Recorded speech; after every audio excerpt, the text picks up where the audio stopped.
जबलपुर के रांझी, मानेगांव, गोकुलपुर, करौंदी, शोभापुर और उदयनगर क्षेत्र में लगातार बढ़ रहे अपराधों पर अंकुश लगाने की मांग को लेकर सोमवार 4 अगस्त को कांग्रेस कार्यकर्ताओं ने रांझी थाना नगर पुलिस अधीक्षक और थाना प्रभारी को ज्ञापन सौंपा। कांग्रेस के पूर्व प्रदेश सचिव सुधीर सोनू दुबे ने आरोप लगाया कि पिछले 1 साल में क्षेत्र में गंभीर आपराधिक घटनाएं हुई हैं, जिसमें कई लोगों की जान भी गई है, लेकिन पुलिस प्रशासन और जनप्रतिनिधियों की लापरवाही के कारण स्थिति में सुधार नहीं हो रहा।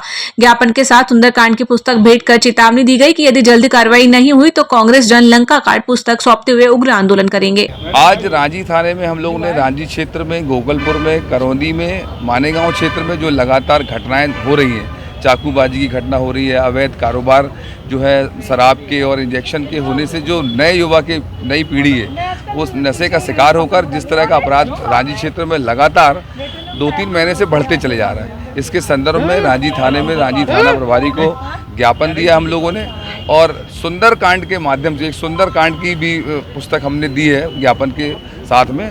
और हम लोगों ने टीआई से निवेदन किया है कि अगर तत्काल 1 माह के अंदर अगर इस तरह की गतिविधियों में अगर क्षेत्र में अपराध और अवैध कारोबार पे अगर लगाम नहीं लगती है तो आने वाले समय में यही कांग्रेस के जो लोग हैं वो हम लोग 1 महीने के बाद इसी थाने क्षेत्र के अंदर पूरा थाने का घेराव करेंगे और फिर लंका कांड भी हम लोग की एक पुस्तक फिर देंगे कि भाई अगर अभी सुंदरकांड दिए उसके 1 महीने बाद अगर कंट्रोल नहीं होगा तो फिर लंका कांड की किताब दे के एक उग्र आंदोलन कांग्रेस के परिवार के लोग सारे लोग मिलकर करेंगे।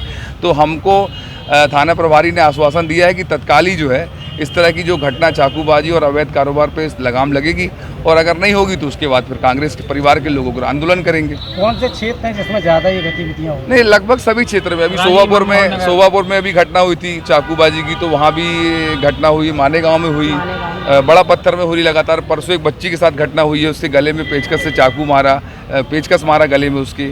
बड़े पत्थर में अभी 2-3 गुटों में अपराध हुआ है। तो लगातार घटनाएं जो है वो किसी भी क्षेत्र में कमी नहीं है, करौंदी हो या किसी भी वार्ड में हर तरह घटनाएं हो रही हैं। तो हमारा निवेदन है कि थाना प्रभारी थोड़ा सा सख्ती करें ताकि अपराध जो है वो क्षेत्र में कम हो। सुधीर दुबे, पूर्व सचिव, मध्य प्रदेश कांग्रेस कमेटी।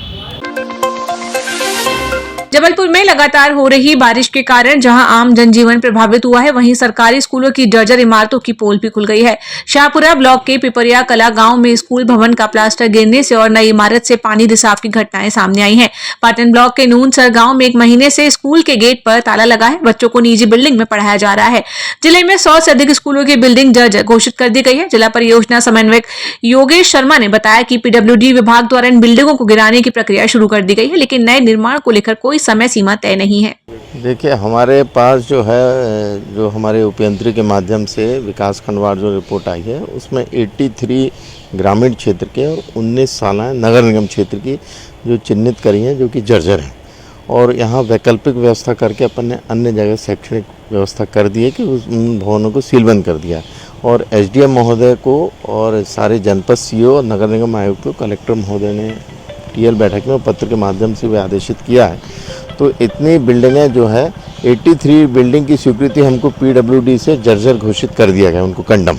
उनकी गिराने की कार्रवाई नगर निगम और ग्रामीण क्षेत्रों में जनपद के माध्यम से, पंचायत के माध्यम से की जा रही है। और बाकी जो है मरम्मत के कार्य के लिए और हमारे 64 मरम्मत कार्य की स्वीकृति राज्य शिक्षा केंद्र से प्राप्त हुई, जिसमें कि 1 हफ्ते के अंदर राशि जारी हो जाएगी। और माइनिंग फंड से हमारे 36 काम स्वीकृत हो गए इसमें। मतलब अपन ने ये कोशिश करी है कि उसी शाला परिसर में यदि अतिरिक्त कक्ष हैं या कोई भवन है तो उसमें कर लेंगे, नहीं तो कोई भी शासकीय भवन में हमने शिफ्ट किया है। एक जगह बस, जैसे बसनिया हम गए थे तो बसनिया में उसको निजी घर में हमने शिफ्ट किया है।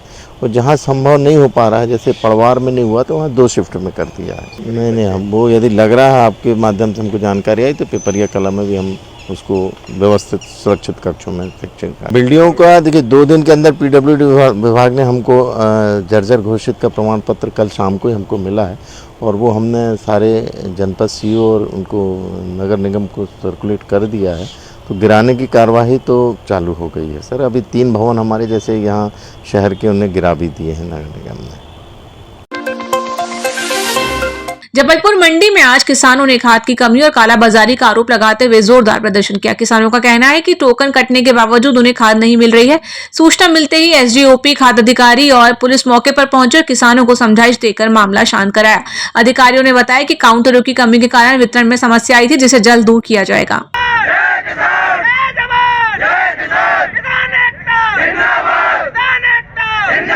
हमारी 17 तारीख की टोकन कटी है, अभी तक यूरिया नहीं मिलो। एक बार और आओ तो जब भी 2000 बोरी आओ तो भी बताते 1300, जब भी नहीं मिलो आए।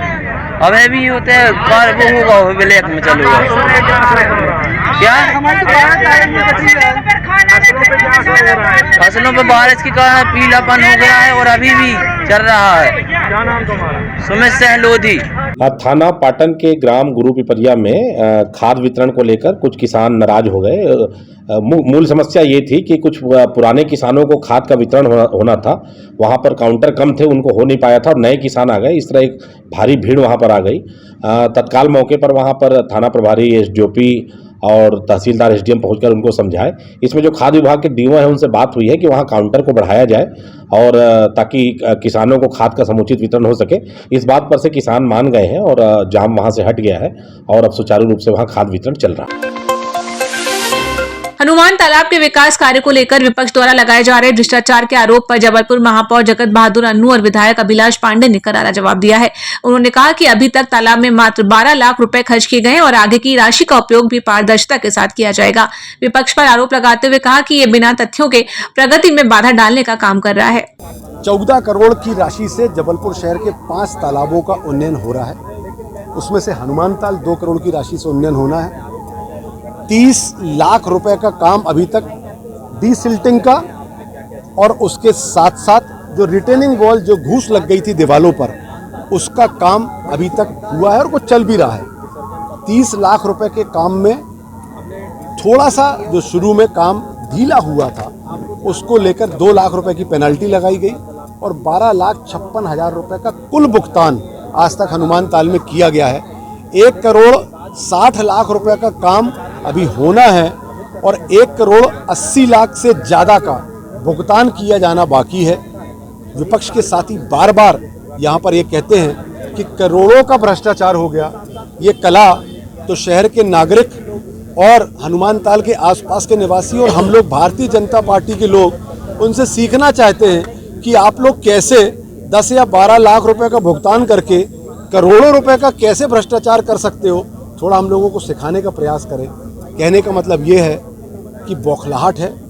विकास जिस तेज गति से चल रहा है तो ये बौखला गए हैं और अनर्गल प्रलाप करने का काम कर रहे हैं। हम लोग इससे तनिक भर भी यहाँ वहाँ डगमगाएंगे नहीं और तेज गति से सही समय पर गुणवत्तापूर्वक हनुमान ताल का विकास किया जाएगा, भुगतान भी किया जाएगा और कोई भ्रष्टाचार किसी अधिकारी को उसमें नहीं करने दिया जाएगा। देखिए, हनुमान ताल तालाब के सौंदर्यीकरण की पूर्ण मंशा है। आज मेयर साहब और सारी एमआईसी और सभी निगम अध्यक्ष, आदरणीय हमारे जैन समाज के अध्यक्ष और साथ ही अग्रवाल समाज के वरिष्ठ लोग भी यहाँ पर हैं।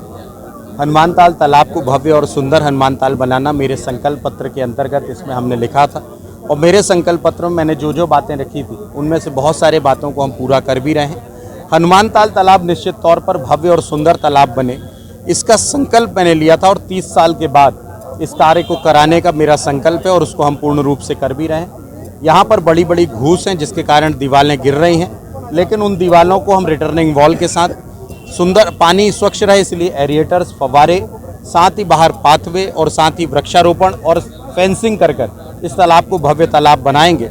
चाहे जो भी हो, जनता को जो लोग गुमराह करने का प्रयास कर रहे हैं ये निरर्थक प्रयास है और जनता ये जानती है कि विकास का काम यदि कोई करता है तो भारतीय जनता पार्टी करती है। और आज इसीलिए हम लोग यहाँ पर आए हैं कि पूर्ण मनोयोग के साथ, अच्छे विचार के साथ और अच्छे भाव के साथ इस तालाब को हम स्वच्छ करेंगे, यही हमारा संकल्प। जबलपुर मेडिकल कॉलेज में नियुक्ति की मांग को लेकर भूख हड़ताल पर बैठी बीएससी नर्सिंग छात्राओं की लड़ाई आखिरकार रंग लाई। Medical dean doctor Navneet Saxena ने धरना स्थल पर पहुंचकर छात्राओं को 15 दिन के भीतर नियुक्ति देने का लिखित आश्वासन दिया। इसके बाद छात्राओं ने भूख हड़ताल समाप्त की। हालांकि छात्राओं ने चेतावनी दी कि यदि अब भी नियुक्ति में देरी हुई तो अगस्त माह के अंत में वे उग्र आंदोलन करेंगी। सीबी मेडिकल कॉलेज की छात्रा Manisha Jaiswal 4th year pass out student हूँ। अभी 4 दिन की भूख हड़ताल के बाद आज लास्टली डीन सर आके हमारे पास उन्होंने हमें आश्वासन दिया है कि 2 से 3 दिन के अंदर हमारी ज्वाइनिंग लेटर निकाला जाएगा उस वजह और आके हमें हमारी भूख हड़ताल भी उनने ब्रेक करवाई है। अब इसी आशा से हम वापस जा रहे हैं। हमें उम्मीद है कि डीन सर अपनी बातों पे खरे उतरेंगे। मेरा नाम मनीषा जायसवाल। सर सबसे पहले मैं डीन सर का धन्यवाद देना चाहूँगी। सर उन्होंने हमें आश्वासन दिया है कि हम आपकी जल्द से जल्द पोस्टिंग करा रहे हैं। उन्होंने हमें ये बोला है कि परसों आपका ऑर्डर जारी हो जाएगा। तो मैं उसके लिए शासन प्रशासन और जो भी इसमें इन्वॉल्व हैं उन सबको मैं बहुत बहुत धन्यवाद देना चाहूँगी। और सर अब हम आश्वासन के तौर पर हम अब अपनी भूख हड़ताल ख़त्म कर रहे हैं। और सर ये भूख हड़ताल का आज चौथा दिन था सर। और सर हम अब इसी आश्वासन के साथ सर अपनी भूख हड़ताल ख़त्म कर रहे हैं। सर मेरा नाम संजना प्रजापति है।